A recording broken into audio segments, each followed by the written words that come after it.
Welcome to this quick guide on how to invite your friends to join a video live session on Gmail using the new update. Let's get started. First, open your web browser and head over to gmail.com. Sign into your account if you haven't done so already. Next, look for the 9 dots next to your profile photo in the upper right corner of your screen. These dots are part of Google's app grid. Click on that, and a menu will appear. From there, choose Meet to access Google Meet, where your video meetings will take place. Once you're in Google Meet, click on the New Meeting button. This will create a new video meeting for you and your friends to join. As soon as the meeting starts, a pop-up will appear on your screen.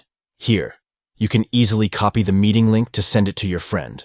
Alternatively, you can click on Send Invite. Select your friends from your contacts and send them an email invitation directly. If for some reason the pop-up doesn't appear, don't worry. Just click on the user's icon and then hit Add. From here, you can choose your friend and send them an email invitation as well. Another option is to click on Meeting Info, where you can find the link to copy and share with your friend. And that's it. You're all set to enjoy your video live session with your friends on Gmail. Thank you for watching and happy chatting.